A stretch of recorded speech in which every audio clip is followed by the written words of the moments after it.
Hello everyone, welcome back to the Reading Corner. Thank you so much for choosing to be here. I am delighted that you came back. This week on the Reading Corner, we are reading the wonderful Mary Poppins by P.L. Travers with a copy illustrated by Lauren Child. So we're just going to pick up from where we left off yesterday and begin again today at chapter 2.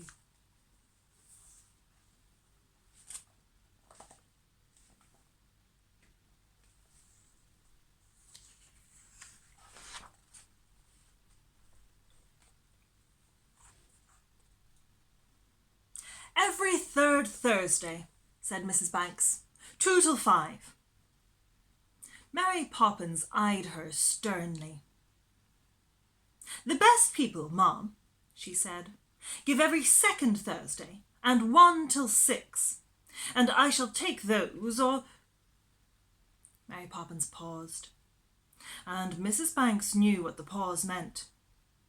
It meant that if she didn't get what she wanted, Mary Poppins would not stay.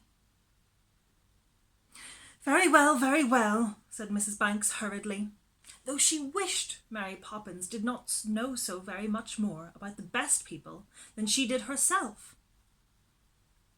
So Mary Poppins put on her white gloves and tucked her umbrella under her arm, not because it was raining, but because it had such a beautiful handle that she couldn't possibly leave it at home.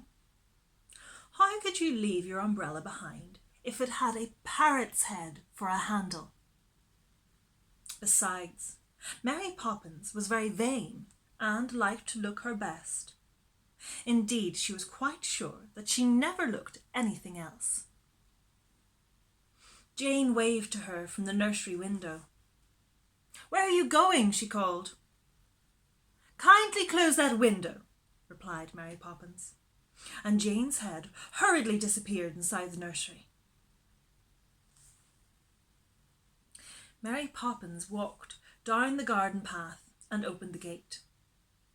Once outside in the lane, she set off, walking very quickly, as if she were afraid the afternoon would run away from her if she didn't keep up. At the corner, she turned to the right and then to the left, nodded haughtily to the policeman, who said it was a nice day, and by that time she felt her day out had begun. She stopped beside an empty motor car in order to put her hat straight with the help of the windscreen in which it was reflected.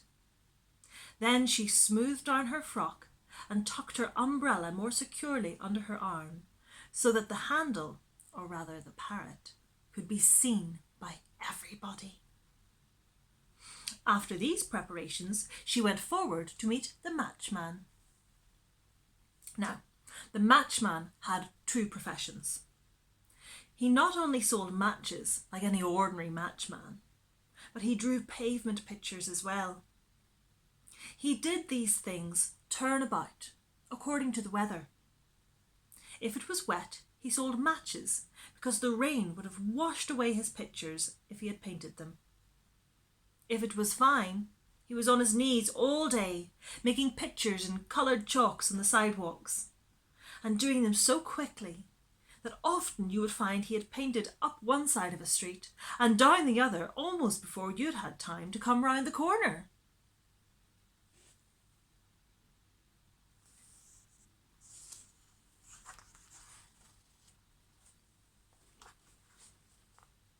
On this particular day, which was fine but cold, he was painting. He was in the act of adding a picture of 2 bananas, an apple, and a head of Queen Elizabeth to a long string of others, when Mary Poppins walked up to him, tiptoeing so as to surprise him. "Hey," called Mary Poppins softly. He went on, putting brown stripes on a banana and brown curls on Queen Elizabeth's head. "Ahem," said Mary Poppins, with a cough. He turned with a start and saw her. "Mary!" he cried, and you could tell by the way he cried it that Mary Poppins was a very important person in his life. Mary Poppins looked down at her feet and rubbed the toe of one shoe along the pavement 2 or 3 times. Then she smiled at the shoe in such a way that the shoe knew quite well that the smile wasn't meant for it. "It's my day, Bert," she said. "Didn't you remember?" Bert was the matchman's name. Herbert Alfred for Sundays. "Of course I remembered, Mary," he said. "But—" And he stopped and looked sadly into his cap. It lay on the ground beside his last picture, and there was 2p in it. He picked it up and jingled the pennies. "That all you got, Bert?" said Mary Poppins, and she said it so brightly you could hardly tell she was disappointed at all. "That's the lot," he said. "Business is bad today. You'd think anybody would be glad to pay to see that, wouldn't you?" And he nodded his head at Queen Elizabeth. "Well, that's how it is, Mary," he sighed. "Can't take you to tea today, I'm afraid." Mary Poppins thought of the raspberry jam cakes they always had on her day out, and she was just going to sigh when she saw the matchman's face.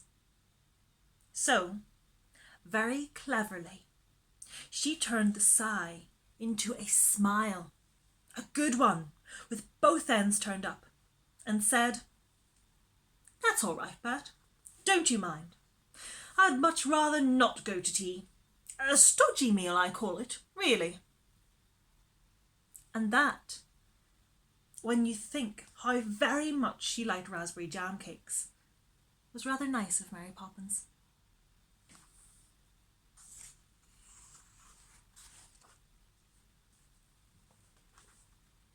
The matchman apparently thought so too, for he took her white-gloved hand in his and squeezed it hard. Then together they walked down the row of pictures. "Now, there's one you've never seen before," said the matchman proudly, pointing to a painting of a mountain covered with snow and its slopes simply littered with grasshoppers sitting on gigantic roses. This time, Mary Poppins could indulge in a sigh without hurting his feelings. "Oh, Bert," she said, "that's a fair treat." And by the way she said it, she made him feel that by rights the picture should have been in the Royal Academy, which is a large room where people hang the pictures they have painted. Everybody comes to see them, and when they've looked at them for a very long time, everybody says to everybody else, "The idea, my dear." The next picture Mary Poppins and the matchman came to was even better. It was the country, all trees and grass and a little bit of blue sea in the distance, and something that looked like Margate in the background. "My word," said Mary Poppins admiringly, stooping so that she could see it better. "Why, Bert, whatever is the matter?" For the matchman had caught hold of her other hand now and was looking very excited. "Mary," he said, "I've got an idea, a real idea. Why don't we go there right now, this very day, both together, into the picture? Hey, Mary?"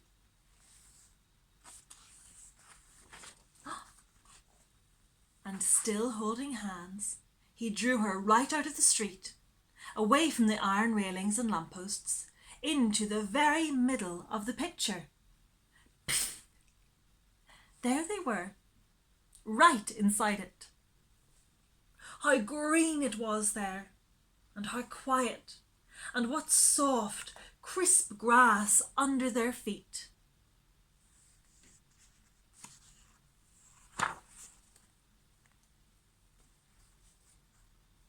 They could hardly believe it was true. And yet here were green branches huskily rattling on their hats as they bent beneath them, and little coloured flowers curling around their shoes. They stared at each other, and each noticed that the other had changed. To Mary Poppins, the matchman seemed to have bought himself an entirely new suit of clothes, for he was now wearing a striped coat and white flannel trousers, and best of all, a new straw hat. He looked unusually clean, as though he had been polished. "Why, Bert, you look fine," she cried in an admiring voice. Bert couldn't say anything for a moment, for his mouth had fallen open, and he was staring at her with round eyes. Then he gulped and said, "Golly." That was all. But he said it in such a way and stared so steadily and so delightedly at her that she took a little mirror out of her bag and looked at herself in it. She too, she discovered, had changed. Round her shoulders hung a cloak of lovely artificial silk with watery patterns all over it, and the tickling feeling at the back of her neck, the mirror told her, came from a long curly feather that swept down from the brim of her hat. Her best shoes had disappeared, and in their place were others much finer, with large diamond buckles shining upon them. She was still wearing the white gloves and carrying the umbrella. "My goodness," said Mary Poppins, "I am having a day out." So, still admiring themselves and each other, they moved on together through the little wood, till presently they came upon a little open space filled with sunlight, and there, on a green table, was afternoon tea. A pile of raspberry jam cakes as high as Mary Poppins' waist stood in the centre, and beside it tea was boiling in a big brass urn. Best of all, there were 2 plates of whelks and 2 pins to pick them out with. "Strike me pink," said Mary Poppins. That was what she always said when she was pleased.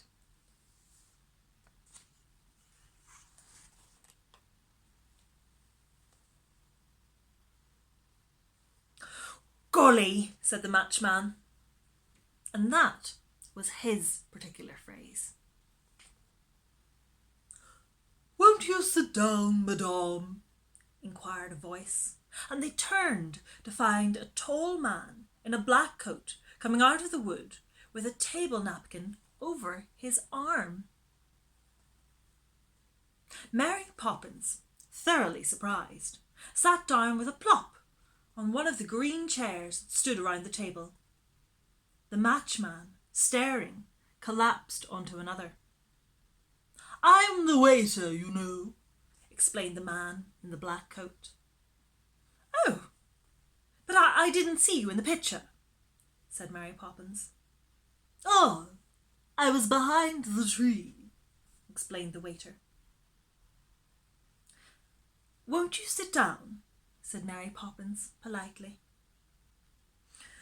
"Waiters never sit down, madame," said the man, but he seemed pleased at having been asked. "Your whelks, mister," he said, pushing a plate of them over to the matchman. "And your pin." He dusted the pin on his napkin and handed it to the matchman.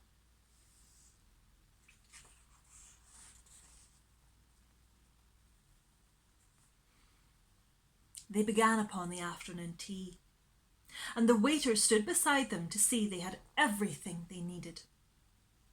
"We're having them after all," said Mary Poppins, as she began upon the heap of raspberry jam cakes. "Golly," agreed the matchman, helping himself to 2 of the largest. "Tea," said the waiter, filling a large cup for each of them from the urn. They drank it and had 2 cups more each, and then, for luck, they finished the pile of raspberry jam cakes. After that, they got up and brushed the crumbs off. "There is nothing to pay," said the waiter, before they had time to ask for the bill. "It is a pleasure. You will find the merry-go-round just over there." And he waved his hand to a little gap in the trees, where Mary Poppins and the matchman could see several wooden horses whirling round on a stand. "That's funny," said she. "I don't remember seeing that in the picture either." "Ah," said the matchman, who hadn't remembered it himself. "It was in the background, you see." The merry-go-round was just slowing down as they approached it.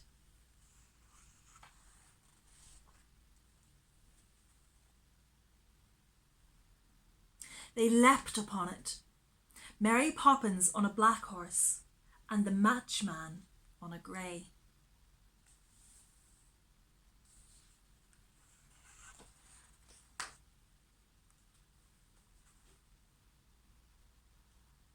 And when the music started again and they began to move, they rode all the way to Yarmouth and back, because that was the place they both wanted to see the most.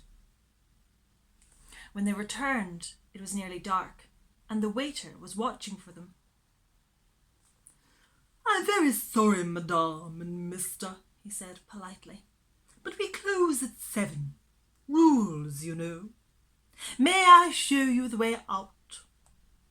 They nodded as he flourished his table napkin and walked on in front of them through the wood. "It's a wonderful picture you've drawn this time, Bert," said Mary Poppins, putting her hand through the matchman's arm and drawing her cloak about her. "Well, I did me best, Mary," said the matchman modestly, but you could see he was really very pleased with himself indeed. Just then, the waiter stopped in front of them, beside a large white doorway that looked as though it were made of thick chalk lines.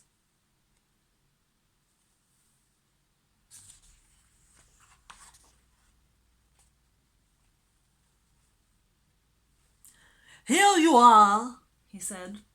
"This is the way out." "Goodbye and thank you," said Mary Poppins, shaking his hand. "Madame, goodbye," said the waiter, bowing so low that his head knocked against his knees. He nodded to the matchman, who cocked his head on one side and closed one eye at the waiter, which was his way of bidding him farewell. Then Mary Poppins stepped through the white doorway and the matchman followed her.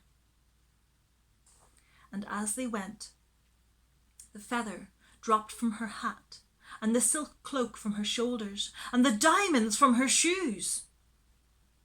The bright clothes of the matchman faded, and his straw hat turned into his old ragged cap again. Mary Poppins turned and looked at him, and she knew at once what had happened. Standing on the pavement, she gazed at him for a long minute. Then her glance explored the wood behind, for the waiter. But the waiter was nowhere to be seen. There was nobody in the picture. Nothing moved there. Even the merry-go-round had disappeared. Only the still trees and the grass and the unmoving little patch of sea remained. But Mary Poppins and the matchman smiled at one another. They knew, you see, what lay behind the trees.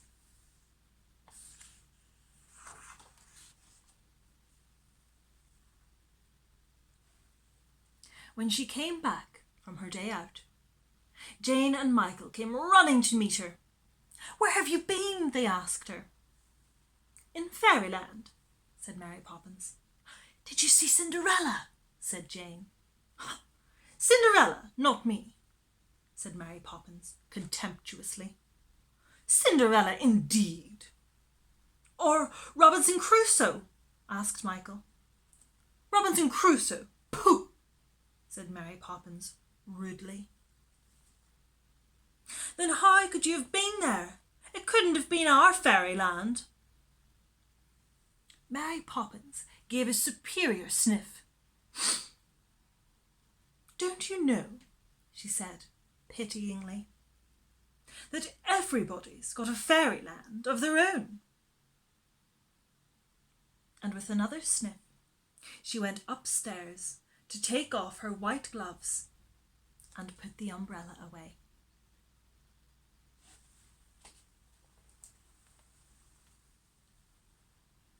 The end.